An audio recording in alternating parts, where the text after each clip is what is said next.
Disparition d'Émile, une affaire toujours enveloppée de zones d'ombre. Le mystère reste entier autour de la disparition du petit Émile Soleil, survenu en juillet 2023. Alors âgé de 2 ans et demi, l'enfant s'était volatilisé alors qu'il passait ses vacances familiales dans le village du Haut-Vernay, dans les Alpes de Haute-Provence. Malgré d'importantes opérations de recherche, ses ossements ont été découverts plusieurs mois plus tard par une randonneuse dans la même zone.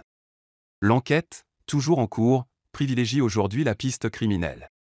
Au fil des investigations, l'entourage familial d'Émile a été scruté de près, notamment son grand-père maternel, Philippe Vedovini, un homme décrit dans la presse comme autoritaire et au tempérament impulsif. Ce dernier a été associé par le passé à une affaire de violence au sein d'une communauté religieuse pour enfants. En mars 2024, lui, son épouse et plusieurs de leurs enfants avaient été placés en garde à vue pour recel de cadavres et homicide volontaire, avant d'être relâchés faute de preuves.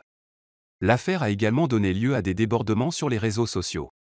Une habitante de la Buyadis, se faisant passer pour une secrétaire de mairie sous le pseudonyme de Camille Ruffo, a diffusé de fausses accusations contre le grand-père d'Émile. Derrière ce profil se cachait en réalité une femme d'une cinquantaine d'années, inscrite sous le nom d'Eva C., qui a prétendu qu'il avait été impliqué dans des affaires d'attouchement, de fraude et de violence sur mineurs.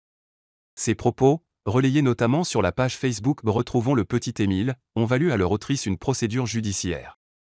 D'abord dans le déni, elle a fini par reconnaître les faits en audience. Elle a expliqué son geste par une détresse psychologique, renforcée par la prise de médicaments et un drame familial lié à la perte d'un enfant. Le parquet a requis 500 € d'amende ainsi qu'un stage de citoyenneté à son encontre.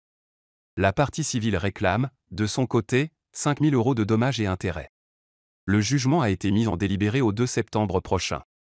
En attendant, l'affaire Émile demeure un dossier sensible et douloureux, dont les contours restent flous malgré les avancées judiciaires.